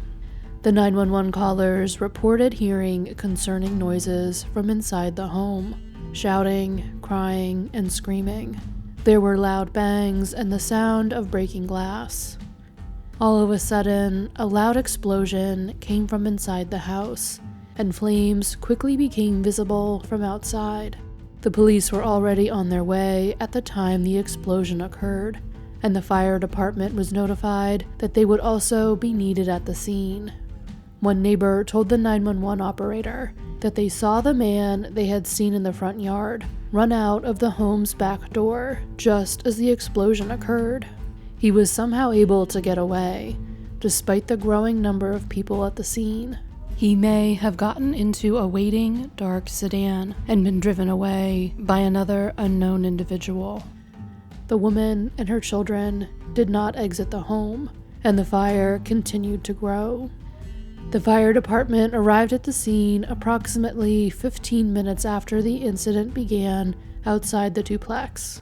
Flames were already coming through the windows of the home. They began searching for the woman and her children inside the house while they tried to control the fire, hoping that they could be rescued. While firefighters did locate all 3 of them, they could save none of them. The bodies of the woman and her 2 young children were found inside their home. The deceased woman was 26-year-old Linda Tran. At the time of her death, she had been 7 months pregnant with a little boy she had planned to name Joshua. Also killed were her 9-year-old daughter Patricia and her son Austin, who would have turned 2 years old in just 2 months. At the time of the murders, Linda's older brother was with his wife, shopping for Christmas presents for Patricia and Austin. Instead of putting the gifts under their Christmas tree, he put them in their caskets. Linda had been born in Vietnam and came to the United States with her family when she was 6 years old. She initially struggled acclimating to American culture, but eventually found things about it that she enjoyed, like the New Kids on the Block and playing bingo. Keeping her family's traditions alive in their new country was very important to Linda. She was very close with her family and spent her youth picking berries, roller skating, having sleepovers, and eating Vietnamese food while watching American cartoons with her cousins and 3 siblings. Linda was known for being dedicated to taking care of her family members, even from a young age. When her cousin Hannah had her tonsils taken out, Linda was there to take care of her. Linda struggled when she got to high school. She often skipped class and sometimes ran away from home. At 17, she became pregnant with Patricia and dropped out of school. She went to Seattle to make a fresh start for herself and her daughter, but quickly realized she was not providing her daughter with the best life possible. She brought Patricia back to Tacoma so that her parents could care for the baby. Linda's parents loved their granddaughter, and Patricia became especially close with her grandfather. Linda was not away from her daughter for very long, as her love for Patricia and the rest of her family brought her back to Tacoma within 2 years of her leaving for Seattle. She had gotten her priorities straight and was a devoted and caring mother. A few years after her return to Tacoma, she gave birth to her son Austin. At the time of her murder, Linda was taking cosmetology classes so that she could get a better job after her 3rd child was born. 9-year-old Patricia had been a 4th grade student at Larchmont Elementary School. She loved going to school and learning of any kind. She did not have a favorite subject, as she loved learning about anything and everything she could. When she was out shopping with her family, her favorite place to visit was not the toy section, but the school supply aisle.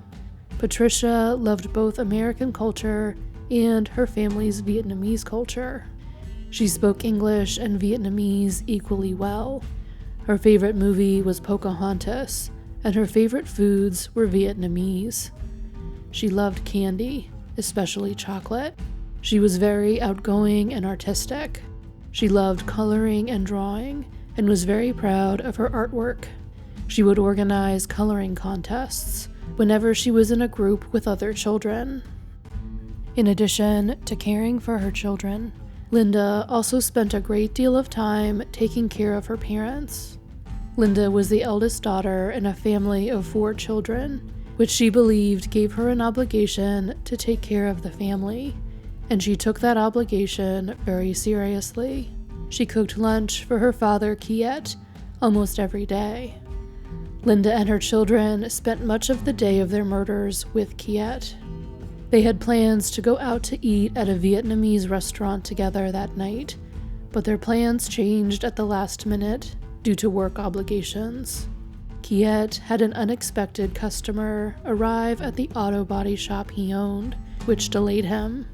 Linda told him that she would simply go over to his house with the children and begin preparing dinner there while he worked instead. Patricia was upset because she had been excited to go to the restaurant.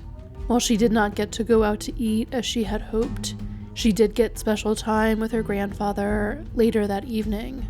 After the family ate the meal Linda prepared at her parents' home, Patricia sat with her grandfather and watched Wheel of Fortune on TV with him.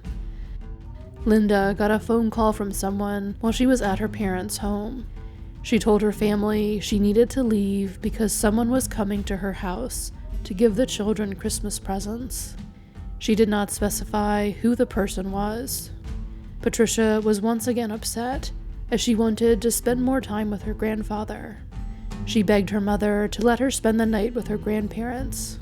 Linda told her that she could not, as she needed to be at home to receive the Christmas presents with her brother. Linda, Patricia, and Austin left to go home around 7:45 p.m. Their family never saw them alive again. They would be dead within the hour. The family's autopsies revealed that all three of them had died as the result of blunt force trauma, smoke inhalation, and burns. Their killer had beaten them before locking them in the house, setting it on fire, and fleeing. Police believed he had doused the house with gasoline prior to Linda and her children arriving home. This extra time had given vapors the opportunity to build up inside of their half of the duplex, which was why there was an explosion when the fire was started. Unfortunately, even though the fire department was called immediately, the fire destroyed much of the crime scene, along with items that could have potentially been used as evidence. The bat, believed to have been used by the killer, was recovered and submitted for testing. However, no DNA or other potentially identifying evidence was found on it. Due to the nature of the crime and the facts indicating that Linda knew the killer, police believed that there was a personal motive for the murders. They interviewed all of Linda's former boyfriends and the fathers of her children. According to the police department, these men have all been cleared and are not suspected in the case. They have not released to the public exactly what information or evidence led to them eliminating these potential suspects. Police had also been called to Linda's home 24 hours before the murders. When Linda had arrived home with her children around 8 p.m. on December 17th, she had found that one of the back windows of the duplex had been smashed in. Police swept the home but found nothing. It is unclear if the broken window is connected to the murders or if the timing of the apparent attempted break-in was just a coincidence. Investigators working on the case throughout the years have stated that they believe the case will have to be solved by witnesses coming forward. They are hopeful that someone can identify the killer, thanks to information provided by Linda's neighbors at the time of the murders. According to witnesses who saw the man arguing with Linda in her front yard, the assailant had dark skin, although different witnesses reported him as being black or Asian. A sketch of the suspect was developed, and the Tacoma Police Department is asking anyone who recognizes the man depicted in the sketch to come forward. They also believe that the man may have sustained some burns from the fire he started. The deaths of Linda, Patricia, Austin, and Linda's unborn baby Joshua completely devastated their family. According to Linda's father Keota, the murders and the grief they caused left him unable to work, as all he could think about were the murders and finding who was responsible for taking his loved ones away from him. The passage of nearly 27 years has not dulled their pain or their desire for justice, and whatever closure the identification of the killer may bring them.